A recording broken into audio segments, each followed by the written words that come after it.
Hello, welcome to my messy sewing room. My original idea for this video was to actually wear the sweater and be so cute and tell y'all the things, but it's been 2 weeks since I finished, so apparently that's not gonna happen. So I'm off work today, so I thought I'll just do it, and then y'all have the information that you need, and it's done, because y'all don't need me to be all cute and all that. So what this is, so it's mini skeins. I can show you an example of a mini skein. If you're not familiar, I love mini skeins because I love scrappy projects. So, oh, this is a whole set. This is a mini skein set from a homespun house.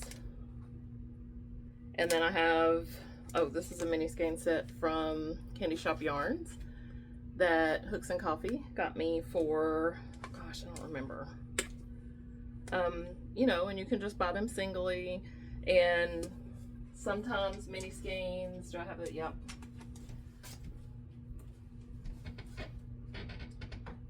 Sometimes sock sets will have a mini skein for a contrast cuff or toe or heel. This actually is really cute. I need to do this. This is Candy Shop Yarns as well. I am a very candy colored, loving yarn person. So my favorite yarns are those that are, you know, neon, bright pastels, etc.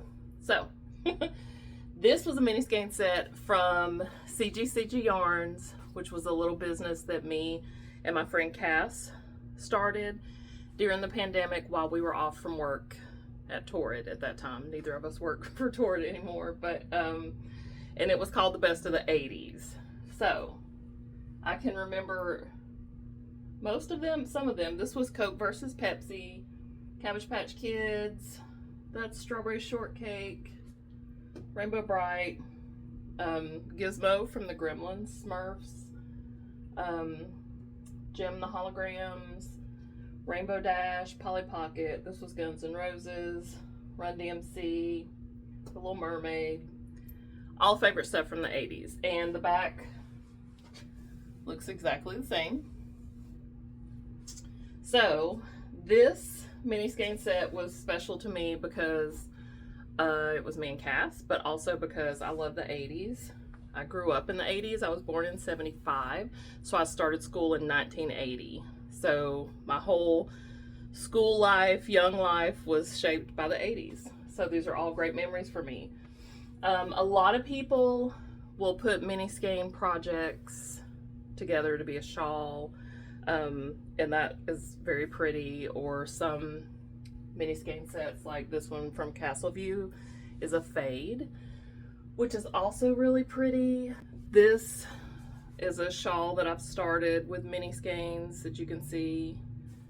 This is another project that I'm doing with mini skeins from a few different yarn dyers.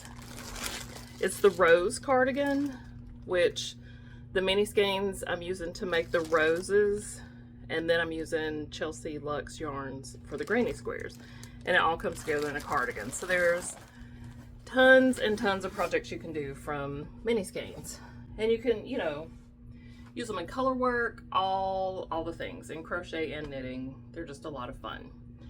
For this set, because it was special, and also I didn't want the colorways to be mixed in with other things because I wanted to remember each one of them, you know, for what they were, I decided to do something with granny squares. So I just picked up a colorway and did a granny square, and these are, is it 4 or 5? 1, 2, 3, 4. I got a 5 round granny square, 2 5 round granny squares out of each colorway.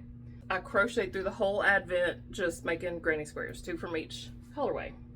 So then I got a sweater that I really like the fit of. It's a boxy little sweater, and I laid the squares out, and I needed it to be, I am short-waisted, so I do like a crop length. It doesn't show my stomach, but it sits right on me. So I laid the squares out on the sweater. This layout fit the body of the sweater best, but I needed one more mini skeins. So each side needed an extra square. So I pulled this, which is another one from CGCG. It's called Jiffy Pop. It was from Slumber Party, 80s Slumber Party, to fill in the gap that I needed. Granny squares are like Lego blocks, literally, or any type of building block. So if I remember correctly, the squares fit that sweater exactly, but I wanted a little more like box to it. So I did one row of the background color around each square. And the background color was a black and white marl yarn, also from CGCG, that I had 2 skeins of, or like 1.5. So I was just going to use what I had, whatever length the sleeves. So I did a round around each square. And then I also, to make it even more boxier, I did 4 rows on the squares. Does this make it easier to see? 4 rows up and down, back and forth on each side. So I end up with 8 total rows on the side seam.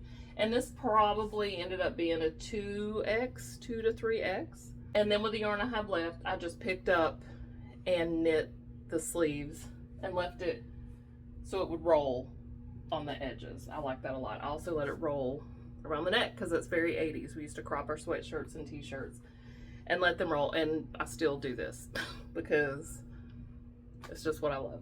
So you can replicate this to make anything, a tank top, whatever. Start making your granny squares and then lay them out on something that you like the way it fits or to your measurements, and just sew it together and fill in the gaps and make it the way that you love it.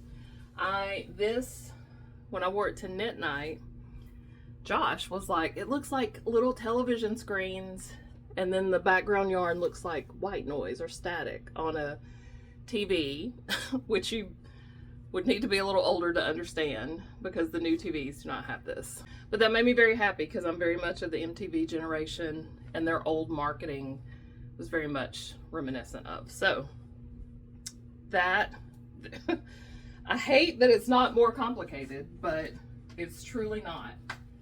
I literally just, you could have also made the neck bigger and done an off the shoulder, which is also very 80s Olivia Newton-John or Flashdance.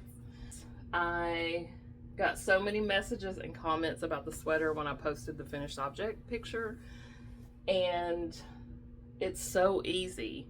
1, 2, 3, 4, 5. What is it? 5 by 5? Yeah, it's 5 by 5. You could go all the way to an XL with the same configuration and just leave off this extra side. The side stitching that I did would probably get you down to an extra large.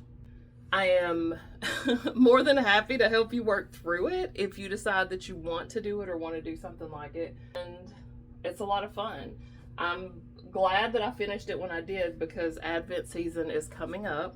Could not get enough mini skeins. I love mini skeins. I love mini skeins. That's all I can say. But this was perfect.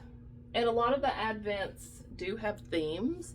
So if it's a theme that you resonate with, one of the Advents this year is Sprinkled Fibers Ribbon Candy, which is a traditional holiday candy. And so I'll probably want to put it all into one project, something similar. I may do something like this again, or even a cardigan. You could do that, of course. But that is how I did it. Super simple. You can just start by crocheting your granny squares, or you can also knit squares, mitered squares, you know, whatever you want to do. Granny squares just lend themselves well to figuring something out. But you can message me, of course, if you have questions or want tips or need help. Sometime in the future, I might be able to write up a little worksheet. We'll see how that goes. But yeah, that's it. I hope that you try. If you've never just like tried something on your own, you should totally do it. It's so much fun. It looks so shiny. I'm not sweating, but it looks like I am. I apologize. But yeah, that's it.